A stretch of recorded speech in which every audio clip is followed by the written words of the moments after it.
Assalamualaikum warahmatullahi wabarakatuh. Apa kabar anak-anak? Waalaikumsalam warahmatullahi Waalaikumsalam, baik wabarakatuh. Bu. Bu, Gimana liburannya kemarin?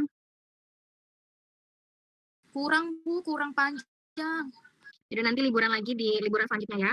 Sekarang kita mau membahas perencanaan dan pengelolaan perjalanan wisata. Ada yang tahu nggak pengertian dari perencanaan dan pengelolaan? Belum. Kita lanjut ke tujuan pembelajaran dulu ya. Jadi tujuan kita mempelajari pengelolaan dan perencanaan itu agar memahami konsep perencanaan dan pengelolaan perjalanan, kemudian mengetahui cara memperoleh dan memilih informasi wisata yang tepat. Kemudian memahami cara mengelola informasi wisata, mampu memberikan saran destinasi wisata sesuai dengan kebutuhan wisatawan, dan menguasai dasar-dasar perencanaan dalam kegiatan perjalanan wisata. Jadi tidak hanya untuk diri sendiri, orang lain yang mau menggunakan jasa kita untuk berwisata.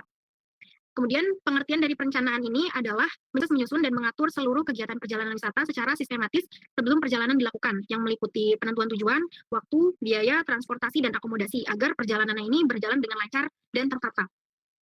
Kemudian pengertian dari pengelolaan perjalanan wisata adalah proses mengatur, melaksanakan, mengawasi kegiatan perjalanan wisata yang telah direncanakan. Jadi kalau singkatnya itu perencanaan dilakukan sebelum dilakukannya perjalanan wisata, tapi kalau pengelolaan ini adalah kegiatan dari perencanaan tersebut.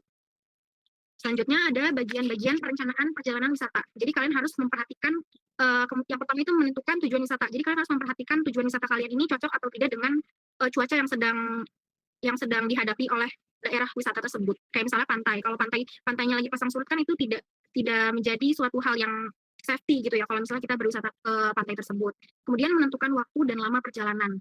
Yang tiga, menyusun anggaran biaya. Kenapa harus direncanakan sebelum melakukan perjalanan? Karena yaitu agar tidak over budget, kemudian sudah tertata. Jadi kita nyampe tujuan itu tidak bingung gitu. Habis ini mau kemana dan anggarannya seperti apa, berapa yang keluar gitu-gitu. Makanya kita perlu merencanakan segala sesuatu sebelum perjalanan itu dimulai. Kemudian yang keempat, menentukan transportasi. Apakah kalau pakai transportasi umum ini biayanya berapa, resikonya apa, dan lain-lain. Kemudian yang kelima, yaitu menentukan tempat menginap atau akomodasi. Selanjutnya, ada yang tahu nggak kenapa perencanaan wisata ini penting?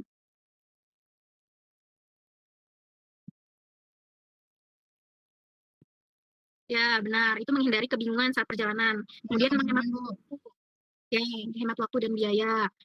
Dari perencanaan ini kan kita jadi sudah mengira-ngira gitu waktunya berapa lama, estimasinya berapa lama kalau menggunakan transportasi umum dan lain-lain, biayanya berapa, kemudian mengurangi resiko atau kendala. Resiko atau kendala ini pasti ada, tapi dengan kita sudah merencanakannya dari awal, itu meminimalisir adanya resiko dan kendala yang berlebihan. Seperti itu. Kemudian yang keempat, membuat perjalanan lebih nyaman dan tertata. Selanjutnya, kalian bisa mencari sumber informasi ini melalui internet dan media sosial, brosur atau agen perjalanan. Biasanya brosur di agen perjalanan ini tuh menyiapkan beberapa paketan gitu, bener nggak? Halo? Bener Bu. Bener, Bu.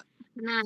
Jadi kita juga harus memperhatikan nih beberapa dari brosur ini kan apakah sudah include dengan konsumsi, apakah sudah include dengan tiket masuk, sudah include dengan hotel kah atau bagaimana, itu juga harus diperhatikan. Kemudian dari pengalaman orang lain, kan sudah banyak nih review-review dari orang di sosial media, itu juga kita harus mempertimbangkan mana yang sekiranya pas untuk kita kunjungi dan mana yang sekiranya kita tidak merasa itu pas untuk kita kunjungi pada saat berwisata hari itu. Kemudian ada informasi yang kita butuhkan. Yang pertama, informasi dari lokasi tersebut. Kemudian ada informasi dari harga tiket, yaitu mengurangi kenapa kita harus tahu harga tiket dan lain-lain, itu mengurangi over budget tersebut. Kemudian fasilitas. Nah, biasanya dari paketan-paketan brosur agen perjalanan ini, kita harus memperhatikan fasilitasnya. Dapat apa aja agar tidak terjadinya miskomunikasi. Kemudian jam operasional dan akses menuju lokasi. Karena kan ada aja ya akses yang menuju lokasinya itu pakai pakai ojek dan lain-lain, kan itu juga kita jadinya over budget ya keluarnya, itu juga harus diperhatikan. Ada juga yang menerjang hujan badai dan lain-lain, itu kita harus memperhatikan apakah kita menyanggupi atau enggak. Oke, kemudian bagaimana caranya kita mengolah informasi wisata. Yang pertama, informasi dikumpulkan dari berbagai sumber. Yang kedua, informasi dipilih agar sesuai dan terpercaya. Yang ketiga, informasi disusun dengan jelas. Dan yang keempat, informasi digunakan untuk memberikan saran wisata. Kira-kira sampai sini ada yang mau ditanyakan nggak? Ada yang mau ditanyakan?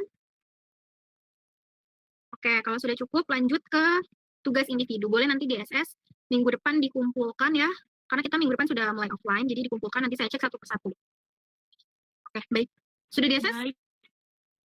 Sudah, Bu, sudah. Baik, jika dirasa sudah tidak ada yang ditanyakan dan sudah cukup, Ya kita Bu. akhiri pertemuan hari ini ya. Terima kasih buat yang sudah hadir. Saya tutup. Wassalamualaikum warahmatullahi wabarakatuh. Waalaikumsalam warahmatullahi wabarakatuh.